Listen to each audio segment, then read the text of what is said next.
Hello my lovely, welcome back, or welcome if you are new here.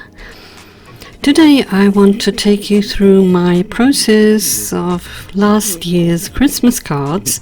So they are not up to date, but I never got around to making this video before, and this time I based my project on this Spellbinders Christmas bauble die. I'm not using the twigs or the greenery, but just the baubles, the bauble and the outline, and also the decorative elements. The silver cardstock is from my work.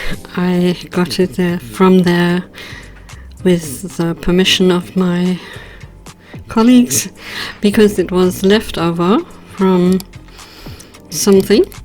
So it's quite thick. I'm not sure how thick exactly, but about 250 GSM I would say.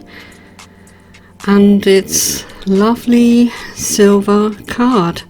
So I thought I'd make this this year's Christmas cards using this. And here you can see me cutting out from the square card, and the one side didn't quite cut, so I had to go through it again. And I'm trying to get all the little dots out, but not succeeding completely. So to embroider, I'm using a thread from Rico. It's a German company, I guess, and I'm stitching from the outside to the middle, which I later realized, or which I pretty soon realized, is not the ideal way. I'm using a blunt needle to do the stitching, and of course I'm holding the back or the end of the thread at the back, and in a moment I will glue it down with some washi tape, or you could also use sellotape, I guess, so that it doesn't tangle or hang around to be tangled with the thread. This thread is I would say not the easiest to embroider. It's a little bit like metallic thread. It's kind of plasticky, to be honest, and I'm having a bit of a time to getting used to stitching with it, but I do get the hang of it pretty soon.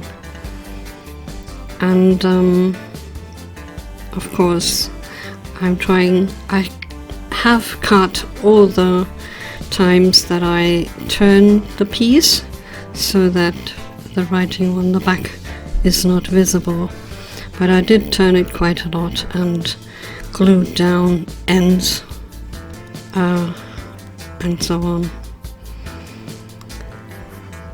So I'm speeding this up now, so you can also forward it to the next segment. I put timestamps in the description, of course. Beside me you see the threading tool. I don't know if you're familiar with it, but I needed it to thread, to put the thread through the needle. My vision is not the best, but it did work out in the end. And in between I'm trying to poke the holes with the needle as I'm going, and making up my mind which direction I'm going to stitch in.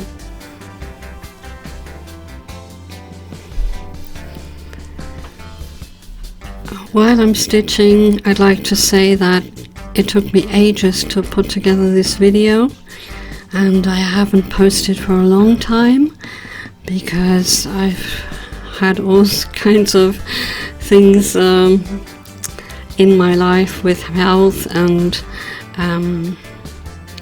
also I've had some computer issues which still have not been resolved. I don't know if you may remember from my last video, I erased my hard disk and lost a lot of files. Also the cut file that I used for this project, because I do make my own cut files occasionally, or when I make cards anyway, and designed it myself to cut with the Silhouette, and a lot of files that I designed were lost, unfortunately. So I'm not going to show you any of that, but you will see what I mean in a moment. So what I'm making here is the prototype of a lot of cards, and I have not taken a picture of all the cards together because I set them off at separate times, but I did the stitching for weeks in the evenings in front of the TV, and and then compiled card by card, so not everything at one time, and therefore I never had the whole lot of the cards at once, if you know what I mean. So I'm nearing the end now.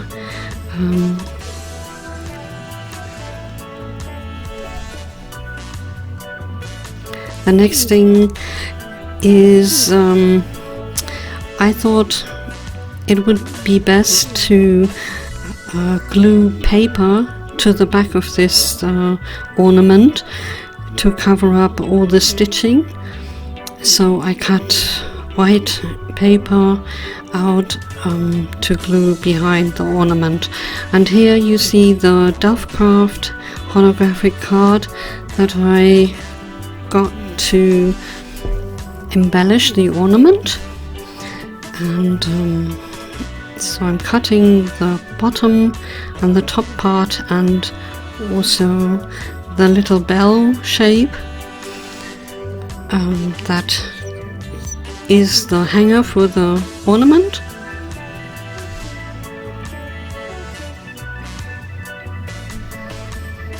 And I will glue these to the ornament as well.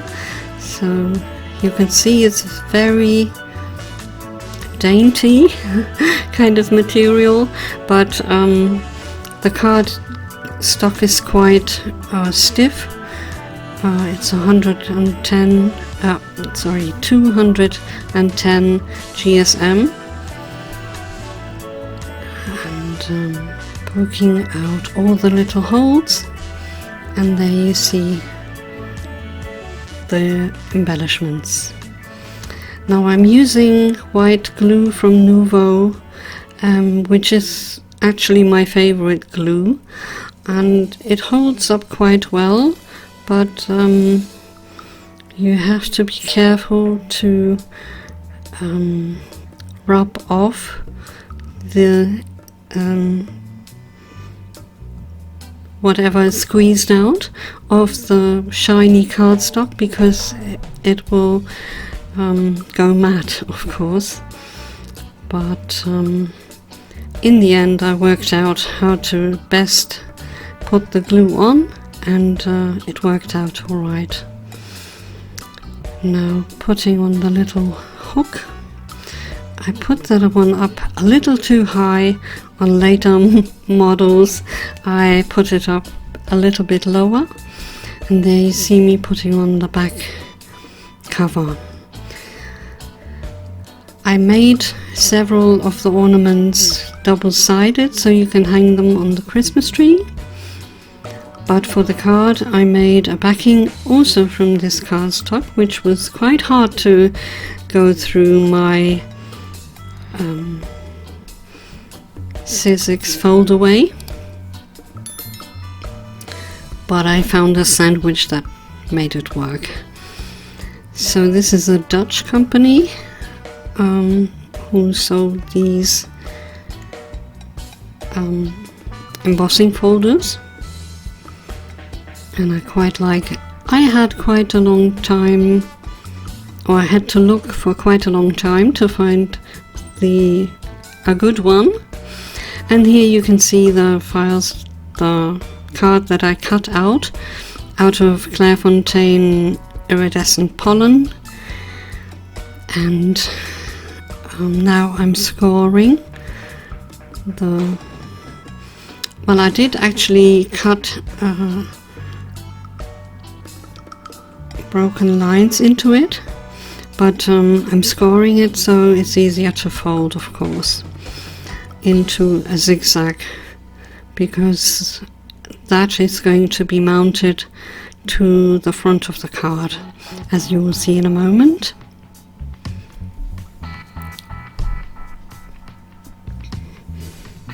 I'm showing this in more detail because people may be interested in it.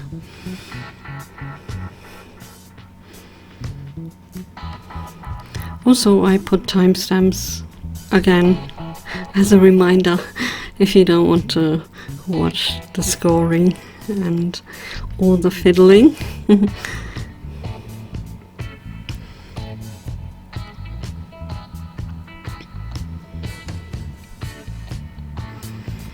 I wanted to make the card a little bit more 3D, and so I thought of this frame that would be in front that I could mount the ornament to.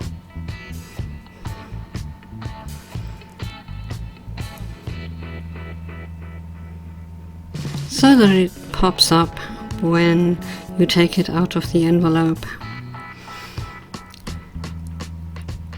The Clairfontaine also has cards and envelopes matching with this cardstock, so that's what I used to as a card base and envelope, of course. So I didn't quite cut off enough. Better cut it twice than, because I didn't measure, I just went by eye, which is what I usually do. So now I'm gluing the frame to the card base.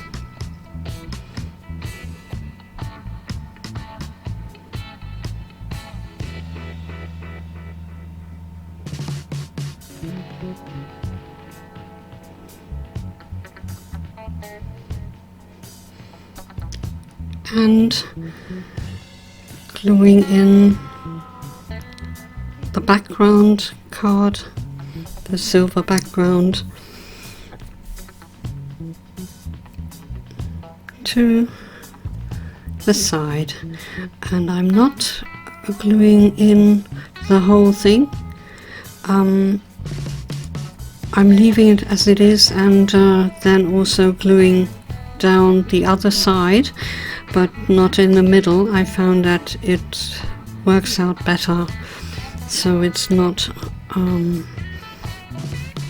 there's some looseness in there. I don't know if you know if I expressed it right, but anyway, here see that I'm shoving or pressing down the last fold and catching the card inside. It's not perfect, but it works.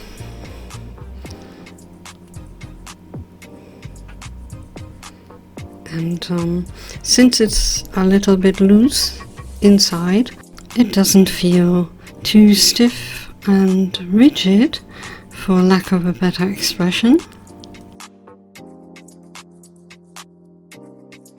I wanted to put in silver thread in through the little hole and make a bow so that I could fix the ornament to the frame or to the twigs that you will see come up in a moment.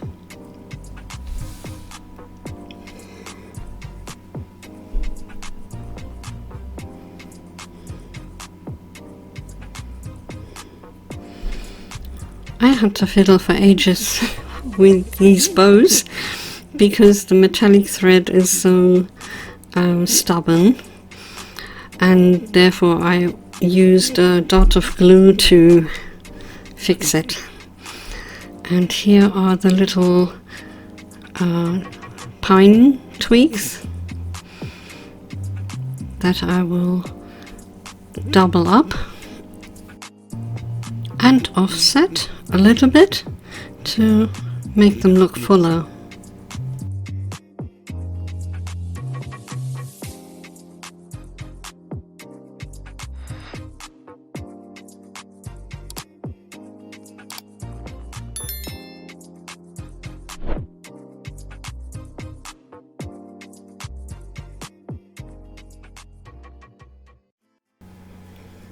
And gluing in the little twig at the top of the card. It takes a while for the glue to dry, which is perfect, so I can just wiggle everything in place. And on some I cut off what was overhanging at the top, but in this case I think I don't have an overhang. So the ornament can hang freely. It's kind of swinging back and forth as you stand up the card, as you can see. Now all that remains to do is to use the scraps to make little hearts and stars, and I will use the die cuts to embellish the ornament further, and putting the stars in the middle and the hearts at the top and bottom.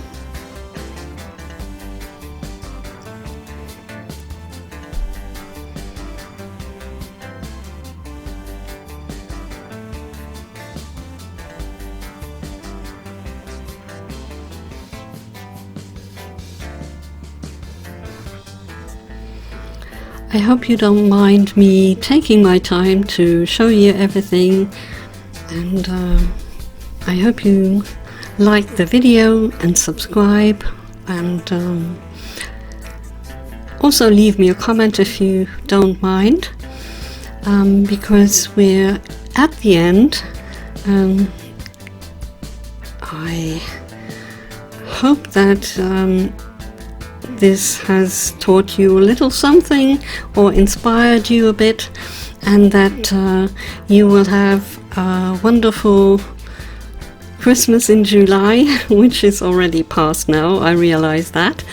And thank you so much for watching, and I'll see you next time around, hopefully soon, with another video. Take care. Do what you love. Ta-da!